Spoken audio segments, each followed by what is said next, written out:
സ്നേഹമുള്ളവരെ, logos Bible ക്വിസിൻ്റെ 10ാം എപ്പിസോഡിലേക്ക് സ്വാഗതം. ലൂക്ക 23-ാം അധ്യായമാണ് നമ്മുടെ ചർച്ചാ വിഷയം. ഒരു പ്രാർത്ഥനയുടെ നമുക്ക് ഈ എപ്പിസോഡിലേക്ക് പ്രവേശിക്കാം. സ്വർഗസ്ഥനായ ഞങ്ങളുടെ പിതാവേ, ഞങ്ങളെ നയിക്കുകയും ശക്തിപ്പെടുത്തുകയും ചെയ്യുന്ന അങ്ങയുടെ വചനത്തിൻ്റെ ദാനത്തിന് നന്ദിയുള്ള ഹൃദയങ്ങളോടെ ഞങ്ങൾ അങ്ങയുടെ സന്നിധിയിൽ അണയുന്നു.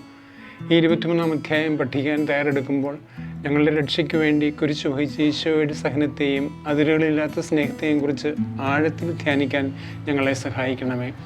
ഈ അധ്യായത്തിൽ വെളിപ്പെട്ടിരിക്കുന്ന വിശുദ്ധ സത്യങ്ങൾ മനസ്സിലാക്കാനുള്ള ജ്ഞാനവും വ്യക്തതയും ഞങ്ങൾക്ക് നൽകണമേ.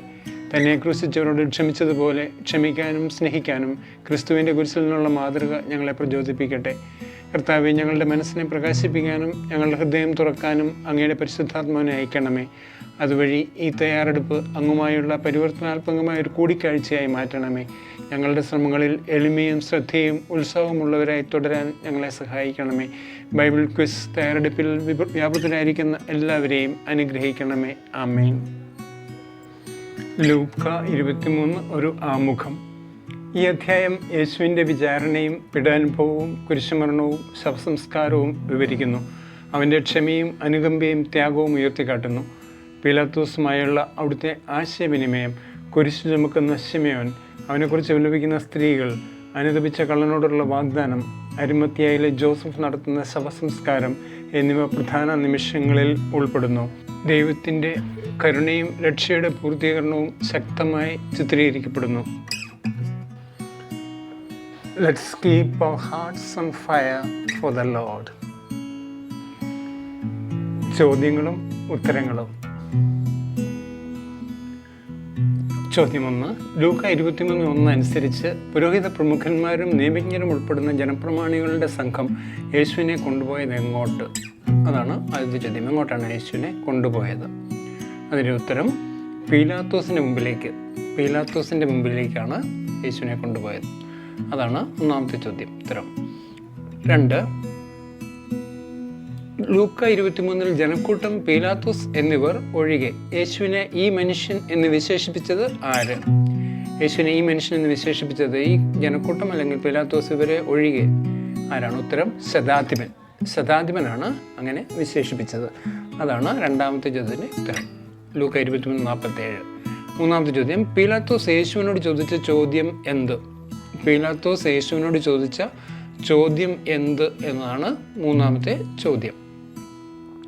അതിൻ്റെ ഉത്തരം, നീ യഹൂദരുടെ രാജാവാണോ? ലൂക്ക 23:3. നീ യഹൂദരുടെ രാജാവാണോ എന്നാണ് ചോദിച്ചത്. 4. ആരോട് പറഞ്ഞു? നീ തന്നെ പറയുന്നുവല്ലോ. ആരോട് പറഞ്ഞു? അതാണ് നാലാമത്തെ ചോദ്യം. ഉത്തരം, യേശു പീലാത്തോസിനോട്. ലൂക്ക 23:3 നമ്മൾ വായിക്കുന്നു. യേശു പീലാത്തോസിനാണ് ഇങ്ങനെ പറയുന്നത്. യേശു പീലാത്തോസിനോട്. 5ാമത്തെ ചോദ്യം, ഞാൻ ഈ മനുഷ്യനിൽ ഒരു കുറ്റവും കാണുന്നില്ല എന്ന് പീലാത്തോസ് പറഞ്ഞത് ആരോട്? ഞാൻ ഈ മനുഷ്യനിൽ ഒരു കുറ്റവും കാണുന്നില്ല എന്ന് പീലാത്തോസ് പറഞ്ഞത് ആരോട്? അതാണ് 5ാമത്തെ ചോദ്യം. ഉത്തരം, പുരോഹിത പ്രമുഖന്മാരോടും ജനക്കൂട്ടത്തോടും. ലൂക്ക 23:4 നമ്മളത് വായിക്കുന്നു. പുരോഹിത പ്രമുഖന്മാരോടും ജനക്കൂട്ടത്തോടുമാണ് യേശു ഇങ്ങനെ സംസാരിച്ചത്. 6ാമത്തെ ചോദ്യം, ലൂക്ക 23:5 പുരോഹിത പ്രമുഖന്മാരും ജനക്കൂട്ടവും പരാമർശിക്കുന്ന 2 സ്ഥലങ്ങൾ ഏതൊക്കെ? 2 സ്ഥലങ്ങളുടെ പേരുകൾ അവർ പറയുന്നുണ്ടല്ലോ. അതിനോട് ഇടയ്ക്കുള്ള സ്ഥലങ്ങളെ ഉൾപ്പെടുത്തിയാണ് പറയുന്നതെങ്കിലും പേര് പറയുന്ന 2ആണ്. അതിന് ഉത്തരം ഗലീലി, യൂദയ. ലൂക്ക 23:5 നമ്മൾ വായിക്കുന്നു. ഗലീലി, യൂദയ. ഈ 2 സ്ഥലങ്ങളാണ് അവർ പരാമർശിക്കുന്നത്. 7ാമത്തെ ചോദ്യം, ഈ മനുഷ്യൻ ഗലീലക്കാരനാണോ എന്ന് ചോദിച്ചത് ആര്? ആരാണ് ഇങ്ങനെ ചോദിച്ചത്? അതിൻ്റെ ഉത്തരം പീലാത്തോസ്. ലൂക്ക 22:6 പീലാത്തോസ് ആണ് അങ്ങനെ ചോദിക്കുന്നത്. അടുത്ത് 8. പൂരിപ്പിക്കുക. ആ ദിവസങ്ങളിൽ ഡാഷ് ജെറുസലേമിൽ ഉണ്ടായിരുന്നു. ലൂക്ക 23:7. ആ ദിവസങ്ങളിൽ ഡാഷ് ജെറുസലേമിൽ ഉണ്ടായിരുന്നു. അതിൻ്റെ ഉത്തരം ഹെറോദസ് ആ ദിവസങ്ങളിൽ ജെറുസലേമിൽ ഉണ്ടായിരുന്നു എന്നുള്ളതാണ്. ഹെറോദസ് ആണ് അതിൻ്റെ ഉത്തരം. അടുത്ത ചോദ്യം 9. യേശുവിനെ കണ്ടപ്പോൾ അത്യധികം സന്തോഷിച്ചതാര്? അവൻ്റെ ഉത്തരമാണ് പറയേണ്ടത്. യേശുവിനെ കണ്ടപ്പോൾ അത്യധികം സന്തോഷിച്ചത് ഹെറോദസ് ആണ്. ലൂക്ക 23:8. ഹെറോദസ്, ലൂക്ക 23:8. അടുത്തത് 10ാമത്തെ ചോദ്യം. യേശുവിൻ്റെ മേൽ ആവേശപൂർവ്വം കുറ്റം ചുമത്തിക്കൊണ്ട് ചുറ്റും നിന്നിരുന്നത് ആര്? യേശുവിൻ്റെ മേൽ ആവേശപൂർവ്വം കുറ്റം ചുമത്തിക്കൊണ്ട് ചുറ്റും നിന്നിരുന്നത് ആരാണ് യേശുവിന് ചുറ്റും ഇങ്ങനെ ആവേശപൂർവ്വം കുറ്റം ചുമത്തി നിന്നിരുന്നത്? പ്രധാന പുരോഹിതന്മാരും നിയമജ്ഞരും. ലൂക്ക 23:10. പ്രധാന പുരോഹിതന്മാരും നിയമജ്ഞരുമാണ്. അടുത്ത ചോദ്യം 11. ഹെറോദസും പീലാത്തോസും പരസ്പരം സ്നേഹിതന്മാരായത് എന്നു മുതലാണ് അവർ പരസ്പരം സ്നേഹിതന്മാരായത്? നേരത്തെ അവർ ശത്രുക്കളായിരുന്നല്ലോ. ഉത്തരം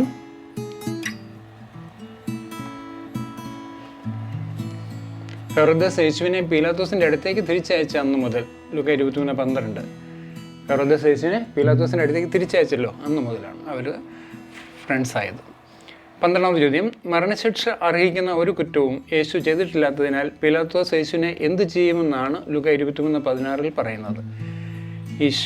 അല്ലെങ്കിൽ യേശുവിനെ എന്ത് ചെയ്യുമെന്നാണ് ലൂക്ക 23:16 പറയുന്നത്? ചമ്മട്ടി കൊണ്ട് അടിപ്പിച്ച് വിട്ടയക്കുമെന്നാണ് പറയുന്നത്. ചമ്മട്ടി കൊണ്ട് അടിപ്പിച്ച് വിട്ടയക്കും എന്നാണ് പറയുന്നത്.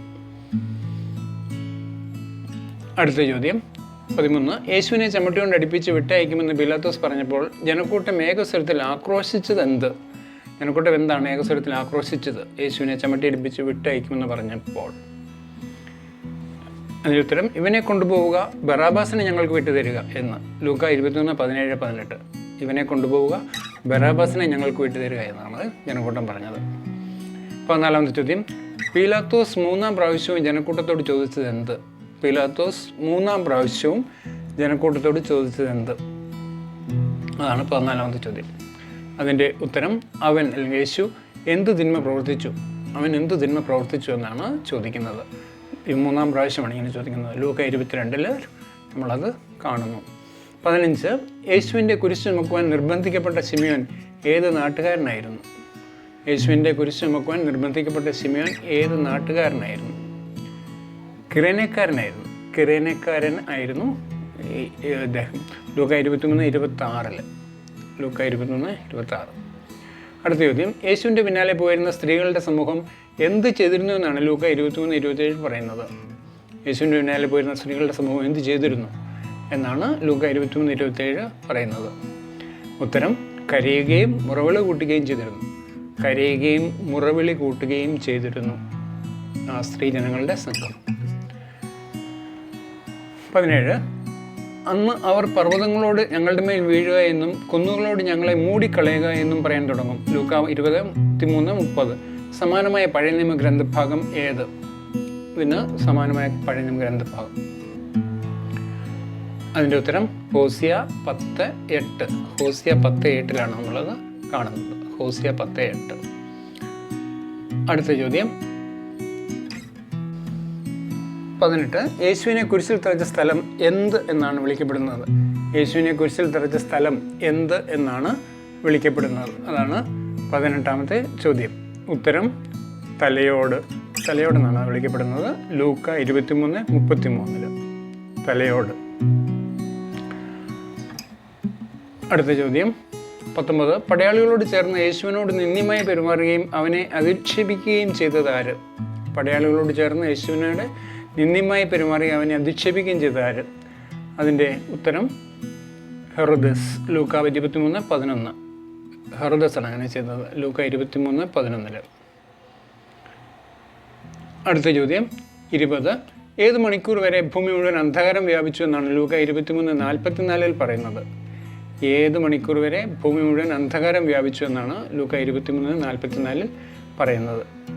ഉത്തരം 9ാം മണിക്കൂർ വരെ. 9ാം മണിക്കൂർ വരെ അങ്ങനെയായിരുന്നു. അതായത് 3 മണി എന്ന് പറയുന്ന സമയമാണ് അത് ഉദ്ദേശിക്കുന്നത്. 9ാം മണിക്കൂർ വരെ. 21ാമത്തെ ചോദ്യം. യഹൂദരുടെ ഒരു പട്ടണമായി ലൂക്ക 23 പരാമർശിക്കപ്പെടുന്ന പട്ടണം ഏത്? യഹൂദരുടെ ഒരു പട്ടണമായി ലൂക്ക 23 പരാമർശിക്കപ്പെടുന്ന പട്ടണം ഏത്? അരിമത്യ ആണ് അതിൻ്റെ ഉത്തരം. അരിമത്യ. ലൂക്ക 23:50. അരിമത്യ എന്നാണ് യഹൂദരുടെ പട്ടണമായിട്ട് നമ്മൾ ഇതിൽ കാണുന്നത്. അടുത്ത ചോദ്യം. അവൻ അവരുടെ ആലോചനകളിലോ പ്രവൃത്തികളിലോ പങ്കുചേർന്നിരുന്നില്ല, ദൈവരാജ്യം പ്രതീക്ഷിച്ചിരിക്കുകയുമായിരുന്നു. ലൂക്ക 23:51. ആരെക്കുറിച്ചാണ് ഇങ്ങനെ പറയുന്നത്? അവരുടെ ആലോചനകളിൽ പ്രവൃത്തികളിൽ പങ്കുചേർന്നിരുന്നില്ല. അതിൻ്റെ ഉത്തരം അരിമത്യാക്കാരൻ ജോസഫ്. അരിമത്യാക്കാരൻ ജോസഫിനെ കുറിച്ചാണ് ഇങ്ങനെ നമ്മൾ 23-ാം അധ്യായത്തിൽ വായിക്കുന്നത്. അടുത്ത ചോദ്യം, പീലാത്തോസിൻ്റെ അടുത്തെത്തി യേശുവിൻ്റെ ശരീരം ചോദിച്ചതാര്? പീലാത്തോസിൻ്റെ അടുത്തെത്തി യേശുവിൻ്റെ ശരീരം ചോദിച്ചതാര്? അതാണ് 23-ാമത്തെ ചോദ്യം. അതിൻ്റെ ഉത്തരം അരിമത്യാക്കാരൻ ജോസഫ്. ലൂക്ക 23:52. അരിമത്യാക്കാരൻ ജോസഫാണ്. 23:52. അടുത്തത്, ഗലീലയിൽ നിന്ന് യേശുവിനോടൊപ്പം വന്നിരുന്ന ആരെക്കുറിച്ചാണ് ലൂക്ക 23-ന്റെ അവസാന ഭാഗത്ത് പറയുന്നത്?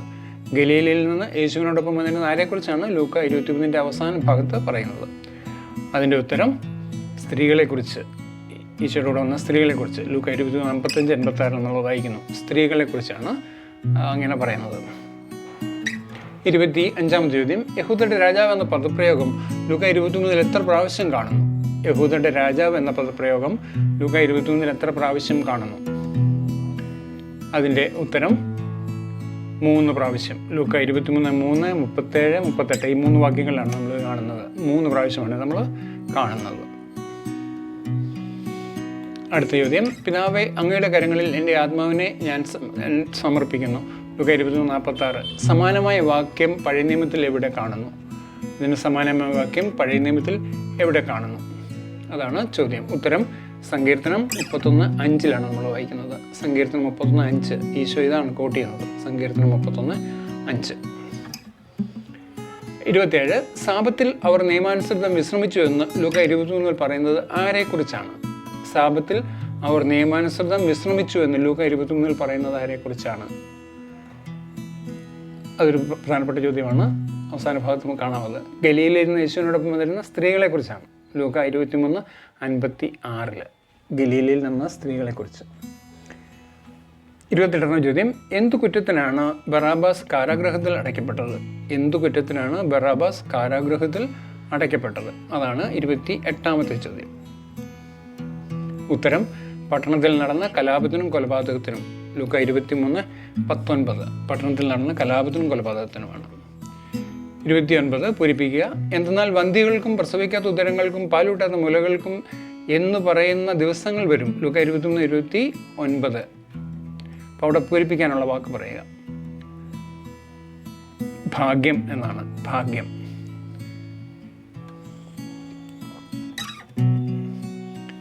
അടുത്ത ചോദ്യം, അത് അവസാനത്തെ ചോദ്യമാണ്. 30.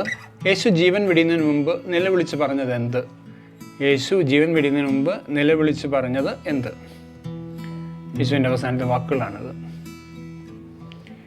ഉത്തരം പിതാവേ അങ്ങയുടെ കരങ്ങളിൽ എൻ്റെ ആത്മാവിനെ ഞാൻ സമർപ്പിക്കുന്നു. ലൂക്ക 23:46. പിതാവേ അങ്ങയുടെ കരങ്ങളിൽ എൻ്റെ ആത്മാവിനെ ഞാൻ സമർപ്പിക്കുന്നു. നമ്മൾ ഒരു വാക്യം കാണുകയാണ്. തലയോടെന്ന് വിളിക്കപ്പെടുന്ന സ്ഥലത്ത് അവർ വന്നു. അവിടെ അവർ അവനെ കുരിശിൽ തറച്ചു. ആ കുറ്റവാളികളെയും ഒരുവനെ അവൻ്റെ വലതുവശത്തും ഇതറിനെ ഇടതുവശത്തും ക്രൂശിച്ചു. ലൂക്ക 23:33. ഇത് ഈശോയുടെ കുരിശുമരണത്തെക്കുറിച്ചുള്ള ഒരു പ്രധാന വാക്യമാണ്. നുറുങ്ങുകൾ. ലൂക്ക 23-ൽ യേശുവിൻ്റെ ത്യാഗത്തിൻ്റെ ചലനാത്മക വിവരണം നമുക്ക് ലഭിക്കുന്നു. മനുഷ്യവർഗത്തോടുള്ള ദൈവത്തിൻ്റെ അപരിമേയമായ സ്നേഹത്തെക്കുറിച്ച് ചിന്തിക്കാൻ നമ്മെ വെല്ലുവിളിക്കുന്നു. അന്യായമായ ശിക്ഷാവിധി നേരിടുന്നുണ്ടെങ്കിലും അവിടുന്ന് വിനയവും ക്ഷമയും അനുകമ്പയും കാണിക്കുന്നു. തന്നെ ക്രൂശിച്ചവർക്ക് വേണ്ടി പോലും പ്രാർത്ഥിക്കുന്നു. പശ്ചാത്തപിക്കുന്ന കള്ളനുമായുള്ള അവൻ്റെ ഇടപെടൽ ഭൂതകാലത്തെ പരിഗണിക്കാതെ അവനിലേക്ക് തിരിയുന്ന എല്ലാവർക്കും രക്ഷയുടെ പ്രത്യാശ വെളിപ്പെടുത്തുന്നു. യേശുവിനെ ഓർത്ത് വിലപിച്ച സ്ത്രീകൾ ദുഃഖസമയത്ത് വിശ്വസ്തതയുടെയും ധൈര്യത്തിൻ്റെയും ആവശ്യത്തെക്കുറിച്ച് നമ്മെ ഓർമ്മിപ്പിക്കുന്നു. കുരിശ് ചുമക്കാൻ നിർബന്ധിതനായ ശിമയോൻ വിശ്വാസത്തോടും വിശ്വസ്തയോടും കൂടി ജീവിതത്തിൽ നിന്ന് നമ്മുടെ സ്വന്തം കുരിശുകൾ വഹിക്കുവാൻ നമ്മെ ക്ഷണിക്കുന്നു. എല്ലാറ്റിനും ഉപരിയായി യേശുവിൻ്റെ അവസാന വാക്കുകൾ ദൈവേഷ്ടത്തിന് പൂർണ്ണമായും കീഴടങ്ങാൻ നമ്മെ വെല്ലുവിളിക്കുന്നു. ലൂക്ക 23 കേവലം കഷ്ടപ്പാടുകളുടെ കഥ മാത്രമല്ല, സ്നേഹത്തിൻ്റെയും കരുണയുടെയും വീണ്ടെടുപ്പിൻ്റെയും സാക്ഷ്യമാണ്.